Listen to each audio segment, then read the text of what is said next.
Hi, welcome to our session, Worlds Collide, combining story and systems in Dragon Age Inquisition. Firstly, a quick bit about ourselves. This is Kaelin. He was lead narrative designer on Dragon Age Inquisition. He's been with Bioware for over 7 years and was previously a designer on Dragon Age 2 and Dragon Age Origins. I'm still not entirely sure how to pronounce his surname, so you'll have to ask him. And this witty gentleman is Mark. He was the lead technical designer on Dragon Age Inquisition, joining us in 2011. Yep. He was on LA Noire previous to this, so, I mean, he is Australian. Let's try not to hold that against him. So hopefully if you're here, you've heard of Dragon Age Inquisition. We will try to keep it light on spoilers. Thank you, one person. We did it.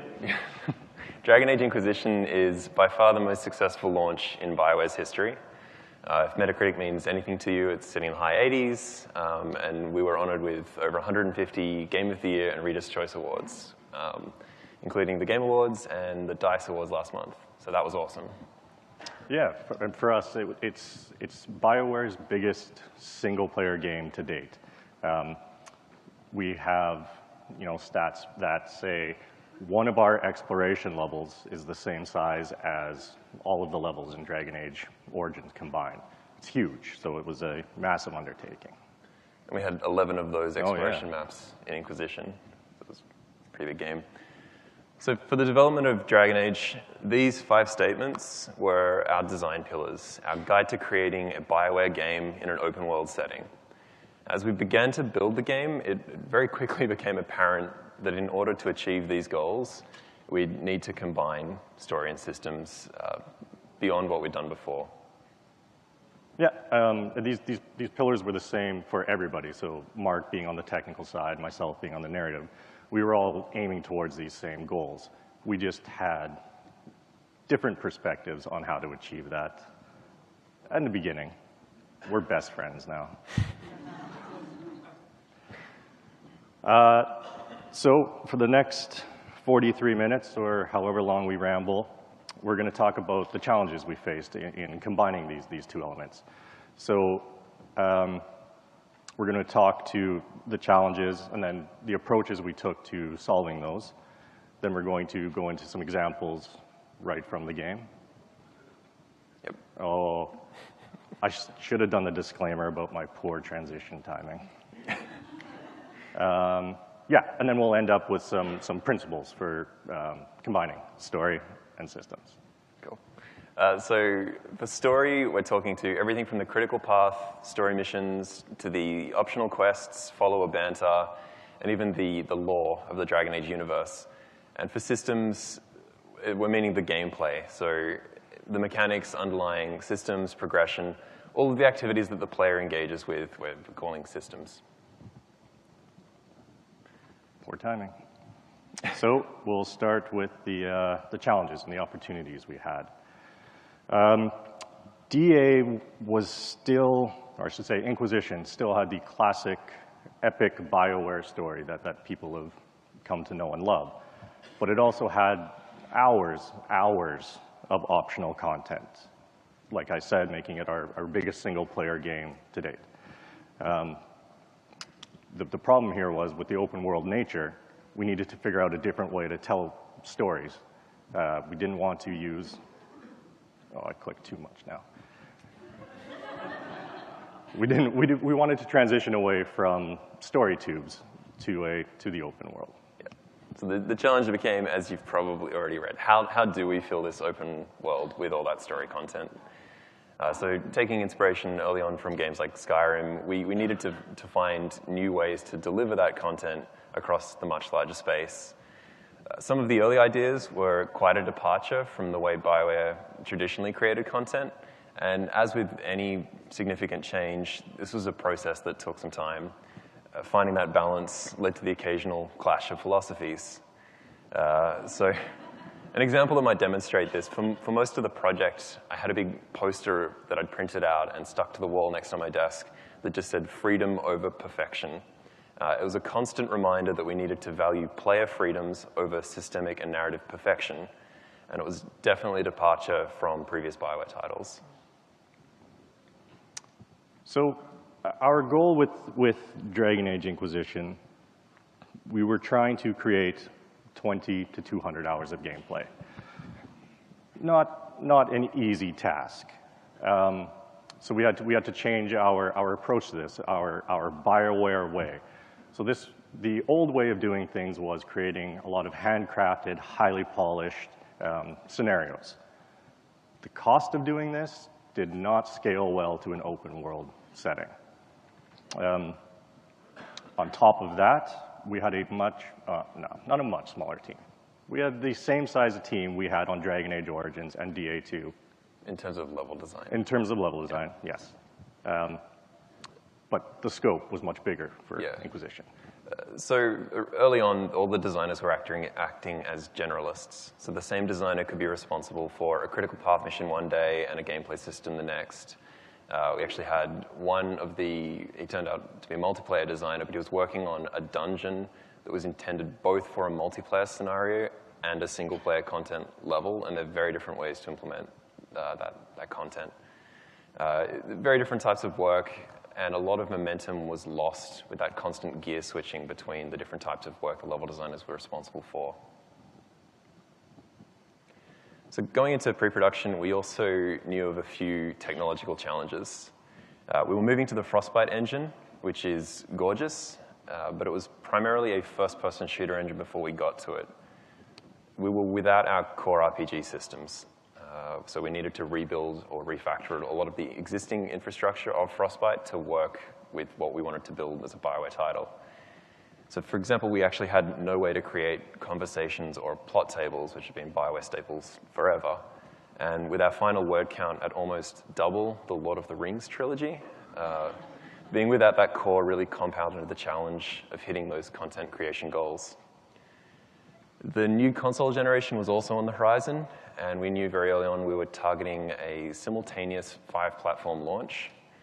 And we also knew we were a multiplayer title, which definitely affected some of the implementation decisions across a lot of the tech. For me, this was kind of a playground. I just started at Bioware, and everything was new for everyone. New toys to play with, broad constraints, lots of investigations and prototyping going on. I totally ate this up, but I understand it wasn't the same for everyone on the team. Yeah, to contrast that, I think a lot of the old DA, old hats, were a little bit nervous. We didn't have our systems to make games that we knew how to make.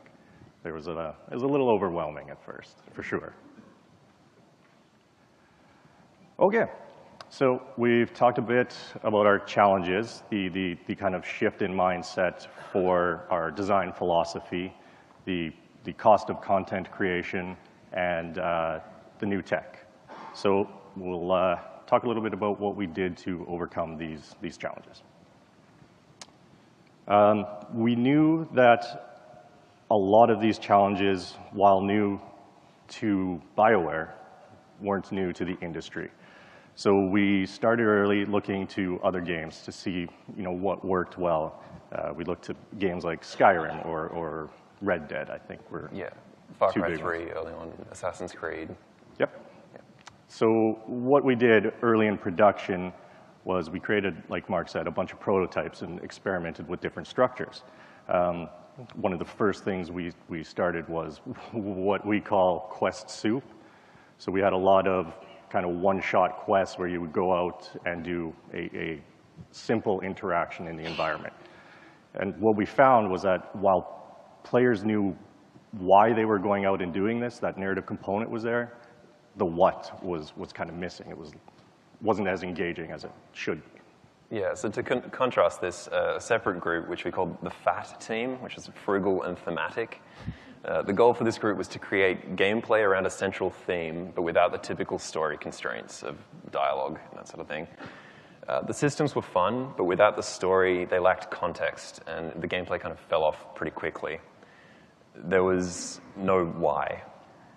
Actually, the first FAT level was a swamp, which shipped as the Fallow Mire. where the undead would spawn when the player strayed into the water. And that was the system, that was the theme. It was also the first appearance of the World Master system, which we'll touch on a little later. We didn't limit ourselves to this kind of experimentation and prototyping just in pre-production. We continued to layer on story in new ways. I clicked ahead because I'm terrible. But we started layering on some visual storytelling, something we called designer hugs. These were to add more story to the world, but not more quests. People didn't want more checklists. Yep. Yeah. So the goal for these was just to tell a story and ideally leave a little bit of the context open so the player could project that onto it. So one of my favorite examples is actually just a skeleton at the base of a waterfall. And it's a skeleton model placed in the world at a location. But the player can project what they think that might have been. So whether it's a suicide or if bears have spawned in down the river, maybe the bears have killed it, or there's red Templars in the area, suddenly the player's generating their own narratives for relatively cheap cost of someone placing a skeleton model in the world. And these didn't need to be static, designer hug. These didn't need to be static events. The giant fighting the dragon in one of the levels, the Storm Coast, is another example of a designer hug. So the challenge here was to present stories, not dialogue, or dialogue, depends how you say it. We couldn't agree on it. To the scale that our design required. So yeah, anyone could create these. We had artists, QA, programmers, everyone suggesting different stories that we could tell. It wasn't solely from the level design or writing team. So it was pretty fantastic to scale up. So yeah, as Kaelin mentioned, we were redefining the length of a Bioware game to that 20 to 200 hour experience with a level design team similar in size to the previous projects. So we knew we needed to create gameplay systems to offer those many self-directed opportunities that we were going for, with potentially repeatable content, but not without narrative to flavor it. Right. Another change that we made pretty early on was we changed our team structure on level design. I should clarify that.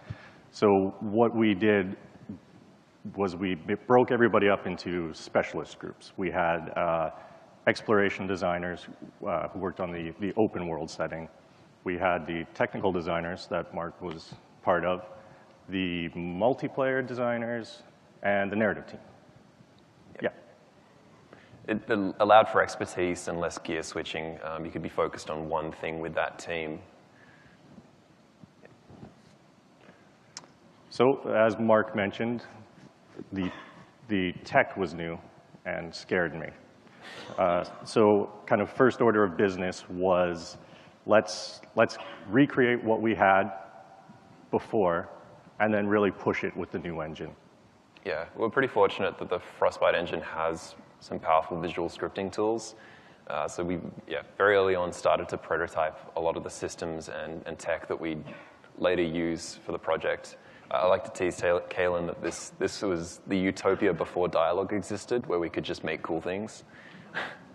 And that's just when I was panicking the whole time, ultimately, the goal here was to use the results of this pre-production and this experimentation to really drive what we needed going forward in full-blown production.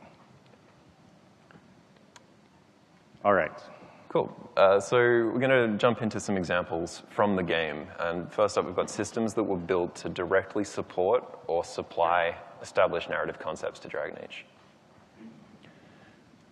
So the first example of that is dynamic banter. And for Bioware games, the follower banter is the main way the player learns about and engages with your followers. In the past, this was all manually scripted with trigger volumes placed throughout the levels. For Inquisition, there was a lot of story to tell, with 9 followers, 4-player races, 2-player genders, all the permutations of that in a much bigger space. It wasn't practical to script down those triggers manually. So this system was built to just attempt to fire banter periodically in the lulls while wandering through exploration areas. Because it could happen almost anywhere, the lines available to that system were the more generic the lines, they weren't context sensitive to specific locations or necessarily events even. It was still important for delivering story content being developed between the two followers or two or more followers in question. But it wasn't the highly context-sensitive banter from previous games. Let's go to a quick example. I am sorry. I'll mark this on my calendar. Cassandra had a feeling. Perhaps not that sorry. So these are, as you can hear, this builds on the relationship between those two characters, which has been established for a couple of games. It has no other required context. That could happen anywhere as long as you're not mid-battle or something. So that's what this system ultimately aimed to achieve. Yeah, it's not to say we totally got rid of the scripted banter, the one-shot deal, but this was supplementing that. Yeah. It allowed that banter, the specifically scripted stuff, to be far more specific to what had happened, rather than that playing halfway through a really critical mission. Yeah, more control. So the second example we have is our simple conversation system. What we did here was we wanted a way to move a lot of the heavy dialogue into optional hubs to allow players to engage this content if they wanted to. We also wanted a way that didn't always take control away from the player or constrain the camera. It was great in the end for quickly setting up content, 20 to 200 hours. Yep, keep hammering on that, but it was a real discussion point for a lot of the project.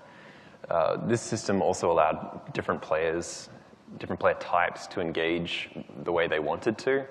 So some people don't care to dig through the investigate trees, and they could just quickly skip through that single option that they knew would end the conversation for them. They were no longer constrained to a cinematic or a conversation. So it was advantageous to the play your way goal from earlier as well. It was nice too if you didn't want to, or it was a nice new delivery method for something that you wanted spoken, but not hidden in a codex somewhere in a menu. So the follow approval system, in previous games, there's a bit of a disconnect between the character whose approval you're affecting and the bar you push to maximum. This helpful diagram is actually what Kaelin sent to the team when trying to explain what we were going for here. This is the official system. Yes. So for Inquisition, this bar misrepresented the design a little bit. So once you reached those thresholds, there wasn't necessarily a conversation that would play because Cassandra might also depend on you having completed one of the crit path missions before she would progress to her friendly dialogue. So having those thresholds was actually misleading to the player.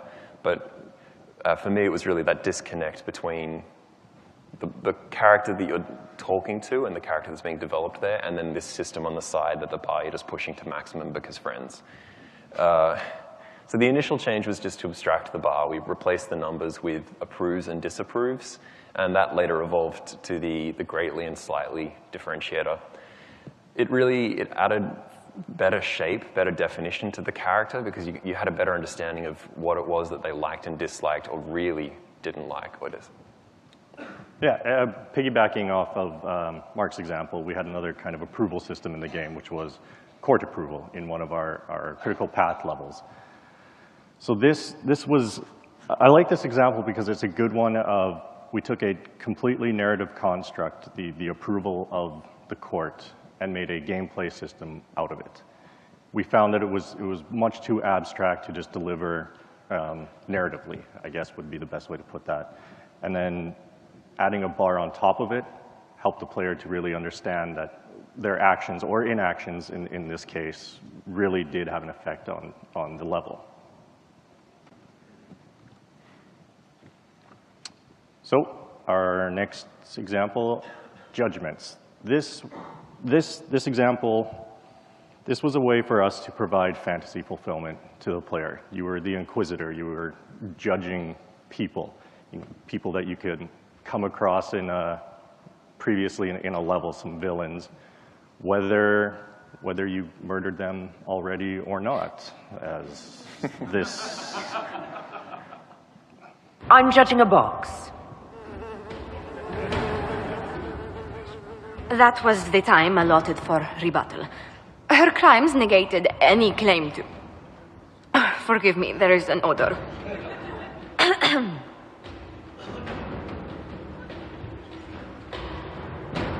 I call for rehabilitation. The skull shall do public theater about the evils of evil. I also judge the box. End table for orphans. That's quite enough, Inquisitor. Point taken. I really like this example because you actually get a recruit out of the box. So here the writers did a really good job of breaking up the judgments into, I think there's about 6 types, broken down into three categories, like a merciful judge who would let people go, the executioner, just straight up kill them, or something like in this example, the recruiting judge who says, you work for me now. Yeah. Importantly for me, this was an extensible system. So once we had the framework, we were able to reuse the streaming, the cinematic stages, the cameras and lighting. It was much cheaper than trying to create these discrete scenes anywhere else in the world. And it also evolved quite naturally. As new quests were being written or stories being developed, we could identify opportunities where characters could be taken out of those scenes and brought to the judgment system. It was a really great way for the Inquisitor's story to be realized as the head of this large organization. And that story was really supported through the system that we created there. The final example in this category of story with systems is the Inquisitor's Mark and Fate Rifts. The Inquisitor's Mark, I think, is the earliest narrative construct we had. So we thought, let's add some gameplay there. Let's remind the player that it's still a game, too. Yeah, so we built the Fade Rift in response to the core art that we saw. The Inquisitor had the mark on his hand. It could uniquely interact with the tears in the veil. So it's probably the most apparent marriage of systems and story in Inquisition, the gameplay being supportive of the narrative. And it was a constant reminder that you were in this unique position and there was a constant threat to the world. The gameplay evolved over time, so the Inquisitor's Mark disrupting the rift was a later concept, and even the Mark of the Rift ability where you could, at will, open a tear in the veil and suck demons back through this black hole, effectively. But ultimately, it immersed player in the core narrative of the game. Oh, did I lie? That's the Fade Rift. Oh, yeah. Cool. So the next section's the opposite of the last. These are systems that existed, and we built narratives to support the gameplay there. Catching up. The first, or one of the first systems to go through this process was the Oculara, the view skulls that you see throughout the world. This was one of our earliest prototypes, too, that eventually became a system. And it was just toying with camera controls, a simple interaction on a pole. You clicked it, you could move the camera around. It was one of the first times, both as players and devs, that we were really able to view the vast scope of the levels and discover the Dragon Age as one of the other core tenets. As this evolved, we added a magical lock and key mechanic and even a collection of unnamed MacGuffins to try and give it more depth. But without the narrative, without the why, the system still felt really empty. We included writing, probably later than we should have, and suddenly you're looking through the severed skulls of tranquil mages slaughtered by Venatori for their nefarious deeds, and it totally changed how this system felt. I really like this morbid example. It really shows how we grounded this system within the world, we gave it context, and it gave the player extra motivation to actually interact with these skulls. It was in direct opposition. Yeah. A skull, but different, singing, swinging, sighting. He couldn't scream when he died. He felt nothing and then too much.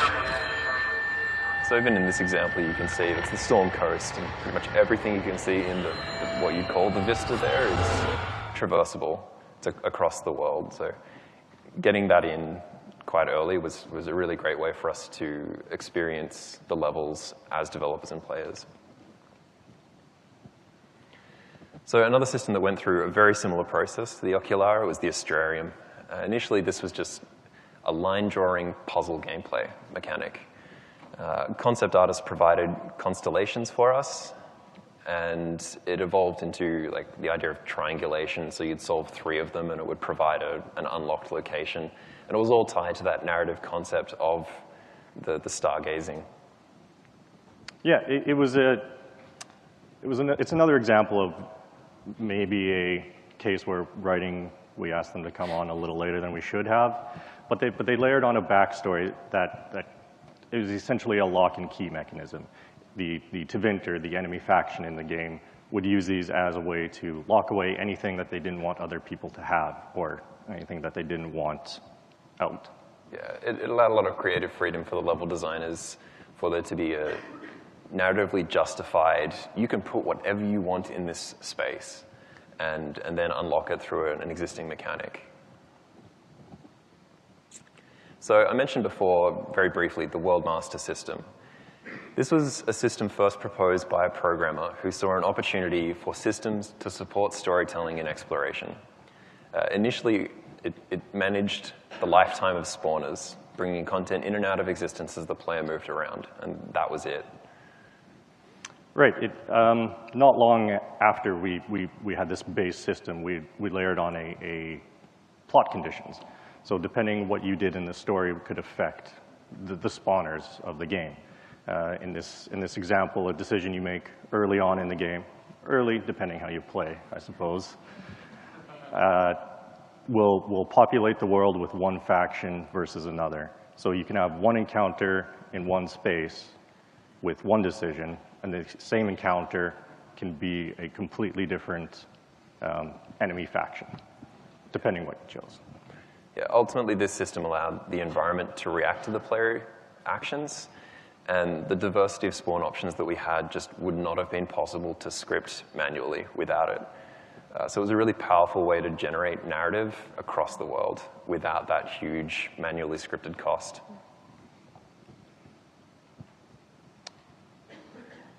So the last example is actually the war table.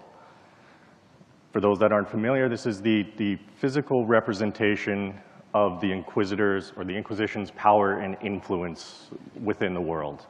It was the mechanic with which the player could direct his or her forces in the world. So the nice thing here was we could have a system that interacted with the world that then fed back into the system. In this example, finding a bridge in the wilderness that is broken, head back to the war table, send your troops out, repair the bridge, then head back there, and now you have more content to go to. The player has access to a new area.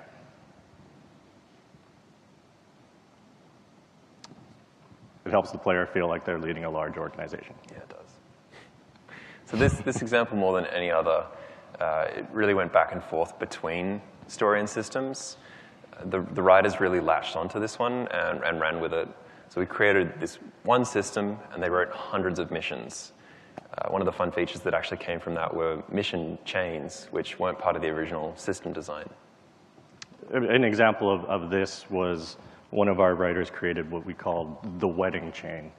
So depending on your choices through a series of missions, you would get 2 lovers together or not, or,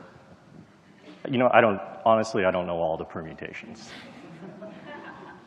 But what was nice was after all of these, you could go back in the world and actually see what the outcome of your mission chain was.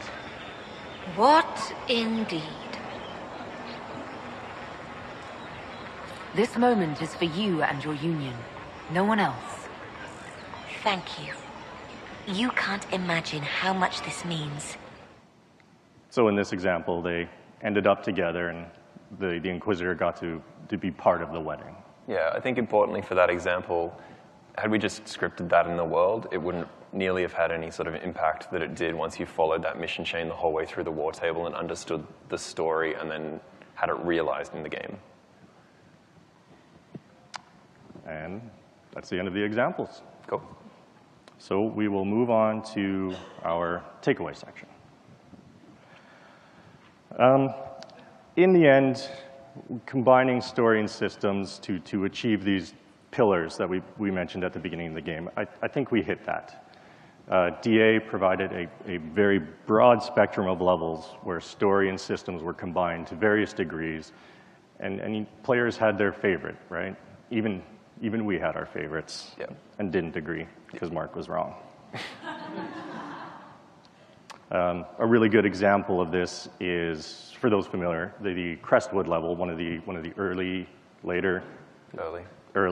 levels.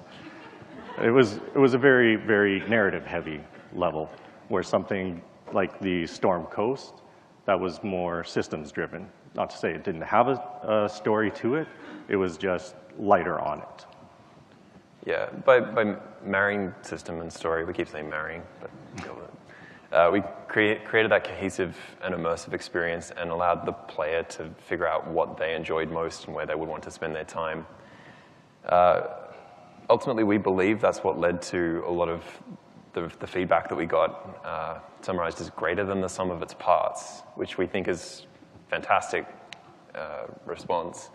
But each individual part isn't necessarily spectacular. Maybe it doesn't even innovate. It's just, we've just matched previous Dragon Age titles. But to get this sort of a result, we attribute that to the immersion, the successful combination of story and systems throughout the game.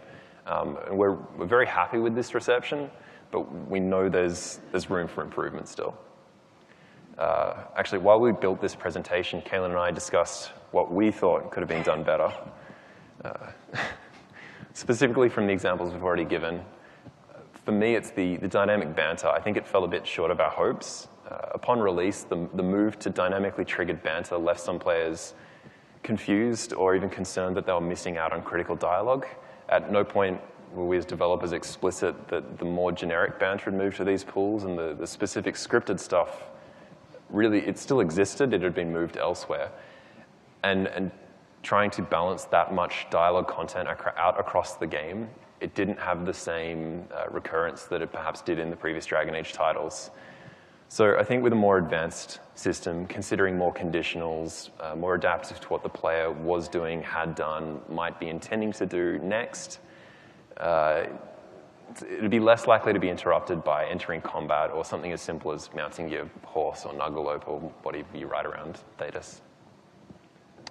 Right, and for me, I think the biggest thing was the World Master system that we talked about earlier. I really like the system. I just want to see more types of content driven from it. Yep.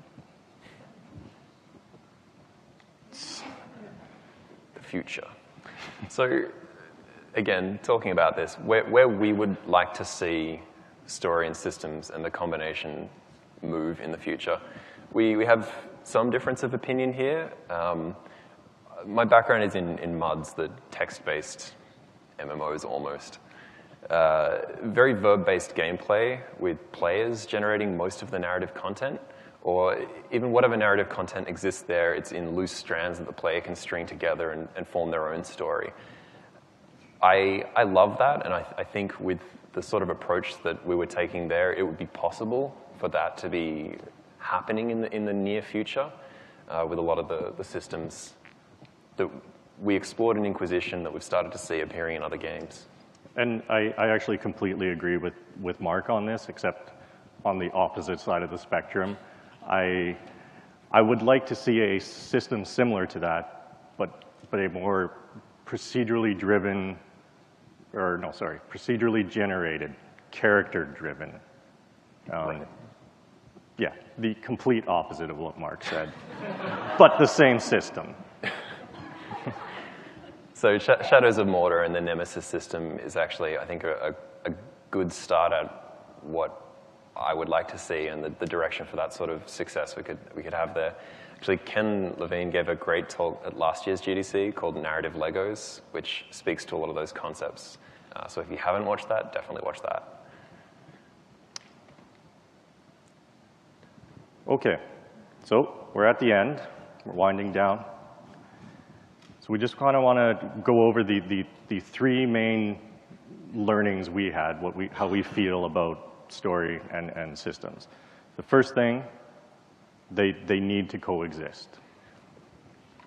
This may seem like it could go unsaid, but you'd be surprised at some of the discussions that happened around this. Yeah, it needs to happen. It needs to be said. It needs to be embraced. For us, combining story and systems led to better immersion.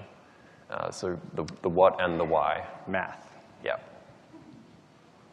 The final point that we kind of alluded to throughout the talk is that story is everyone's responsibility. So if you want your story to carry weight in a game, everybody needs to be involved. Yeah. Even with the split into specialist groups, Kaelin's team wasn't exclusively concerned with the narrative of the game. To achieve the combinations that we did and the response and the success, I guess, that the game did, we believe that it only happened because everyone on the project cares about the story to some extent, and that artists and animators and programmers and QA, everyone is suggesting additions to that, the visual storytelling that we did, or changes and ideas for what could be in that next vault that the Astrarium unlocks. Story doesn't have to be this horrible constraint. It can be the inspiration that guides your design process. Right. So this talk wouldn't have been possible without a few people. So we'd like to thank them real quick. We're just the most handsome developers, so we're the ones that got to present. Yeah. Cool. So yeah, looks like we've got some time for some questions. So we'd like to open it up if anyone has anything they'd like to ask.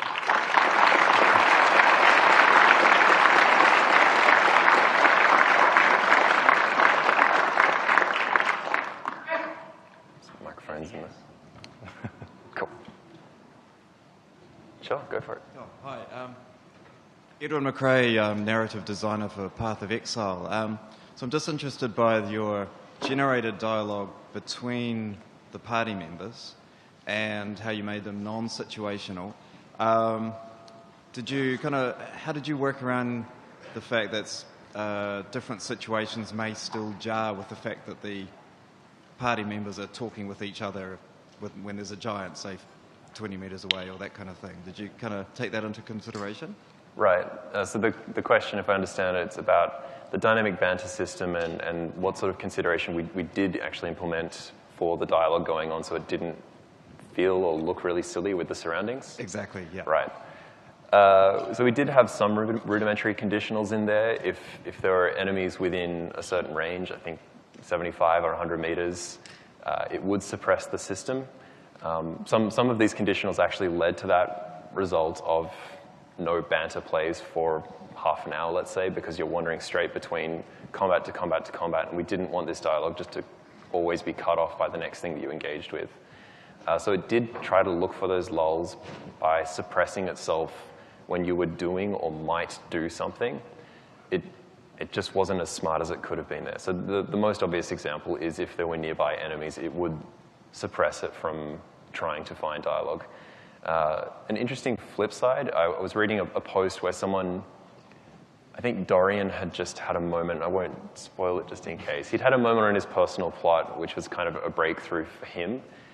And the player's gone back out into the world with Dorian and Iron Bull there and just had a massive slaughter, just butchered Tevinter everywhere.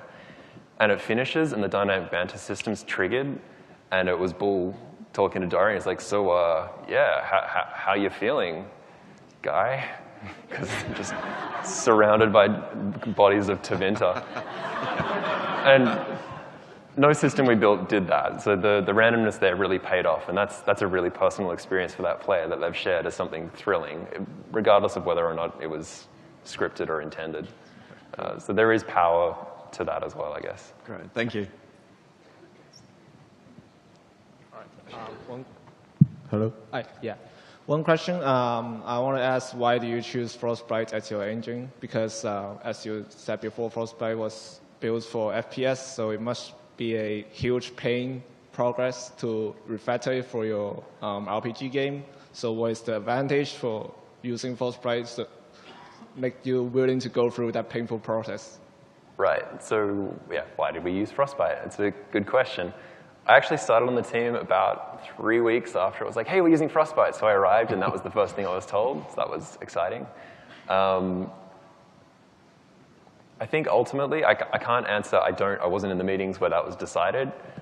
And I'm sure many developers asked that same question during the project.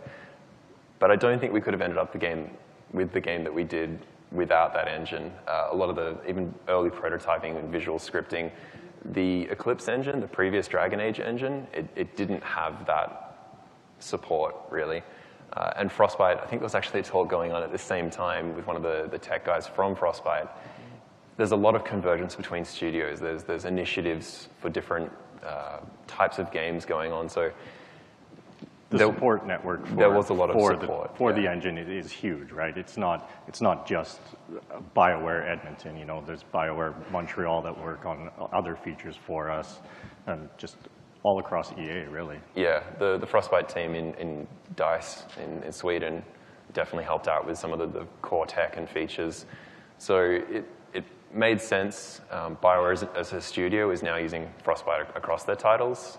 So Dragon Age just happened to be the first of that, and we took on, or bit the bullet, whatever. All right. Thank you very much. Bless you. Cheers. Hi, Les Nalkin, game designer. I'm teaching at Fitchburg State University in Massachusetts. I had two questions. One, the Oculara, were you actually loading live parts of the world there? Because that would mean that you would actually need to load a completely different part of the world with different texture atlases and all that other stuff at the same time. So I was just curious about that. Or was that kind of more of a video at that point when you looked at those? Also, other question, you'd mentioned looking at Red Dead and Skyrim, of course. When starting off pre-production. I was also curious if you looked at MMO storytelling. I've worked on a lot of MMOs, and you know, it's got a lot of these kind of open world challenges as far as storytelling goes. Well, that's that in order. So the first question there, the Oculara, that actually is, when you look through that's just the world. The camera informs the renderer that we're closing the field of view a little bit, and we're looking at that particular area. The terrain, the art was all free-streamed, so we could just do that. And during that 0.4 second fade down and back up again, it loaded in appropriate LODs and everything. It wasn't always populated in the same way as it would be when you got there, but a lot of that was determined by the World Master System as you were going there anyway, so there wasn't really any way for us to show what was over there in the far distance. For the second question, which I've suddenly blanked on. So was he. If you guys looked at MMOs. Yes, absolutely. A lot of the designers, particularly the exploration designers, played a lot of MMOs. I think Guild Wars 2 was actually coming out when we were doing a lot of the early exploration area design, and that was definitely part of it. It was one of our first approaches, like we mentioned, the quest soup. A lot of that were MMO-style quests. Yeah. We tended more towards like the Far Cry and Red Dead and Skyrim and those sorts of things. Assassin's Creed, it tends to be more activity-driven missions, quests, that sort of thing. Whereas in MMOs, there's a lot more, quest soup style quest. It was definitely valuable to us when we were trying to space out and pace out an exploration area and trying, like for Crestwood or one of the more narratively driven areas, having a flow through the area, it was definitely valuable to look at those MMOs for that. Thank you. Thanks. I was curious, do you guys have like an overall philosophy on how to give the player the most choice as possible without having a crazy amount of like content dialogue increase? And also, if you could go into more detail on how the companion's approval system works now. sorry, companions work. That was the second question, kind of, but how the companion approval system works now with like the strongly and disagree and approve and everything. Right, okay. So to answer the question about how the companion approval works now, to be honest, it is almost the exact same system as DA2. So there are numerical values behind the greatly disapproves, slightly disapproves, but we just added on, we took out the number and added the text, just to give it a more human feel, like humanize the characters a little more. When we were talking about adding that particular system to the deck, we thought it was a great one because it's such a simple change. All it is to abstract numbers into words, but it completely changes how you feel as a player about that system and about the character and merging the two. And I've forgotten the first question again. It was, do you have a philosophy on how to like give more choice but reduce content options? Right. Mike actually has a deck, so the creative director actually has a deck that he calls Fires in the Desert, but it's just basically, there was a lot of iteration on this. A lot of the early exploration areas were just far too many different options for the player to take. And then some of the reaction to that was just to have one activity, like the FAT group was in direct response to just, here are a whole lot of different activities and we don't really know what the player wants, back down to there is a single activity to do in this area built on a single theme, and it was kill the undead as they come out of the water because otherwise they'll kill you. And I think the closest we have to a philosophy on that is to provide a spectrum. So the hissing wastes, the really vast desert level, it does allow the player just to take that breather, jump on the mount, go for a ride through the desert, engage with things as they see them pop out at them, versus some of the more narratively dense levels where it's like there's not really an opportunity to jump on your mount because there's that next quest to do a next thing. And yeah, internally, externally, there was a lot of diverse reception to those. And why didn't you do, this is clearly the right way to do it, why didn't you do 10 of this type of level? And then the next guy is like, no, that level sucked. This way. So providing a spectrum of opportunities at the macro level, so on the whole area, providing that sort of the balance there, rather than worrying about moment to moment how many of the activities the player have and trying to maintain that across the game was more successful for us. Okay, great. Thanks, guys. I think it depends to what story we're trying to tell. And does choice need to be part of that? A lot of the world stories are just telling the story of the level you're in, not necessarily giving you options to experience it differently. Yeah. Okay, thanks. Cool. Thank you. I'll jump over there. Yeah. Hi. With a game as large as Dragon Age Inquisition, there's a massive ramp-up time and the player plays for a long time. So how do you test the game? I mean, how do you bring in people and test the fidelity of your mechanics? And second, how do you use level design to keep the mechanics fresh? So the level design team, I'll say the exploration, level design encompassed the whole group. There was a lot of experimentation. So when we say that we specialized in the systems designers and technical designers and narrative designers, it didn't stop the narrative designers from experimenting and prototyping systems. And a lot of the innovations and additions came from those tests. So the court approval system was entirely built by one of the narrative designers. He's like, hey, I've got this idea to make this abstract concept more real in my level. Can I try it? And just built it. And we obviously built onto that eventually. But a lot of that evolution there is just, it's not, here is your box, sit in it. These are your primary responsibilities, and being able to explore beyond that was freeing, I think, for a lot of the level designers. And what we did was, I'm going to speak for the critical path levels anyway, was we took a lot of the existing systems, the base systems that we had in the game, and then tried to put new spins on it, just to keep, like you said, keep things fresh. Mm. Another example in that same level with the court approval, Halam Sharal has doors where you need little statuettes to unlock them. 90 to 95% of the logic behind that is identical to the Astrarium vault doors. Like once you unlock all the shards, We just replaced out the part and a very minor bit of technology. But that, again, came from a suggestion between narrative and tech trying to work together to make a very big game with not a very big team. To the first question about how do you test a game that big? Not easily. Not easily. Start very early.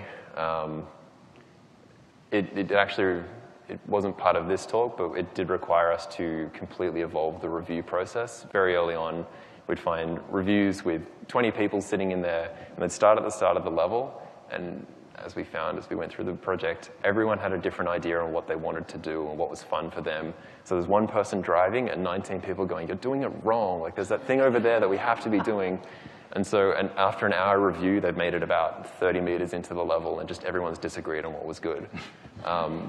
So to specifically solve that, it ended up being we'd scheduled an hour review, but at everyone's desks. Everyone would go play for an hour, and then we built surveys and evolved on that process. And it was kind of, as long as we're providing opportunities to the majority of, not in all cases majority, but to a group of players substantial enough that it was worth pursuing. That was really the only way we could do it, right? Yeah. Because everybody, like Mark mentioned, had their own play style. They would want something different from the level. Yeah. So to get reviews and the correct kind of feedback on that, people had to play their way. And everyone played the game. Some of the writers, if you followed them on Twitter towards the end of the project, when they're kind of locked down, they're on their 4th or 5th playthrough, and this one I'm going to be like always annoying Inquisitor. Like, we'll pick every annoying option and just make sure that they... Sassy Inquisitor. Sassy Inquisitor. Yeah. Get all the dislikes. They'll min-max on the everyone dislikes me and see what happens, and try and romance people that really dislike them. And having the team play the game all the time, for a game of this size, was critical. Thank you. Cool. Thanks. I don't know who was next. Thank you. Here first. All right, thanks. Okay. So my question is, the systems that you guys have created and the fact that you created such a large world for this game, did you find that the systems that you created were limited by the size of this world, I guess, on a hardware side? So, like, you're using a new engine, which is good, but I mean, like, you have such this big world to maintain. How can you have events affecting the story affect someone, say, like, all the way over there and all the way over there at the same time? Like, how did you manage dealing with that? That's a good question. Yeah. How did we? Let's start with a little bit of luck and then a lot of hard work. The level designers, the whole level design team, needed to be in pretty regular communication about that, and with the writing team, and it was a lot of iteration to get that right balance. Yeah, it was incredible how quickly things could diverge without a week. You could tell in the week where someone was heads down working, and then if something had just shifted slightly, it's like, oh no, the Oculara, the backstory changed slightly, and now this whole thing you did doesn't make sense anymore. Sorry, guy. But it was, like we mentioned, the rapid prototyping that Frostbite allowed us really helped us nail that down early on, so we didn't have to struggle with it the entire time. So it's just putting more time into it over and over, and as you said, increased iterations of it. Yep. Yeah. I mean, it's probably the case with every game made, but if you could go back and make the same game again, it would take probably half the time. Like, a lot of those early learnings and early mistakes with systems, we mentioned the Ocular and the Astrarium, involving writing very late in that process. So in that time, designers, artists, whoever was interacting with these things had different ideas on how they were cemented into the world and what they meant to the player, and were building around that concept. So having establishing that clearer idea earlier on will save you from a lot of heartache later on. Thank you. Cool, thanks. I'm a little short. I actually have a related question, and it's a three-parter, sorry, but it's quick. So I wanted to know how much of the story was locked down before you started prototyping, and then if you could speak a little bit to your day-to-day relationship with your narrative designers, and then how were the narrative changes broadcasted throughout production, and then how did you guys mitigate the impact that had on systems? Okay, let's start at the beginning. How much of the story was locked down Yeah. when we started prototyping? We had a rough structure. We knew the story we wanted to tell. So then at that point, it was, what is the best way to tell that story? So it wasn't, not every detail was there, but we knew what we were aiming for. So when I started, late 2011, I guess, the first thing I was told to do was read through the story. And it was a couple of pages long, but the major beats survived through to ship. We knew the Inquisitor had the unique relationship with the Breach. Like, those sort of major concepts were there. And I don't think any of the early major concepts changed throughout development, but a lot of the smaller ones kind of fell into place and were able to shift more as we went through. So that was pretty successful, I think. You could ask the writers, there's a couple around. So the rest of it was a day-to-day relationship with the narrative team, and then how were changes broadcasted to the team, and then how did you guys mitigate the impact that those had on the systems? Cool. So communication between the level design subgroups absolutely could have better. We actually listed it initially as a negative to the split. There was absolutely the benefit of expertise over certain areas, but Kaelin and I actually sat on opposite ends of the building for most of development, and that definitely could have been easier to try and, getting those, like, even 1 week, oh, we changed this and this doesn't make sense. Ideally, we avoid that. So the relationship was back and forth with things like the court approval. There were success stories, but there were also drawbacks and things we could have done better by keeping people in regular contact or creating small, maybe content pods where you had the same goal but not necessarily the same role. We were generally grouped by what role you filled rather than what you were working on.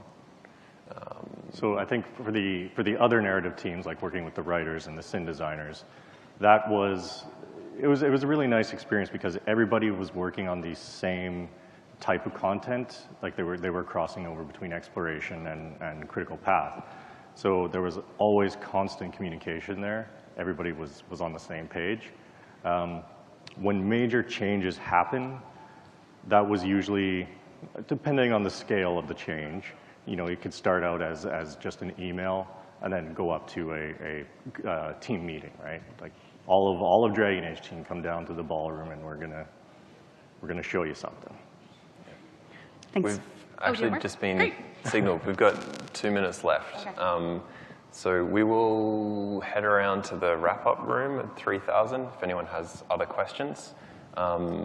Please fill out the feedback thing. We'd love to hear what you guys liked and didn't like so we could improve. Definitely. Cool. And thanks very much for coming.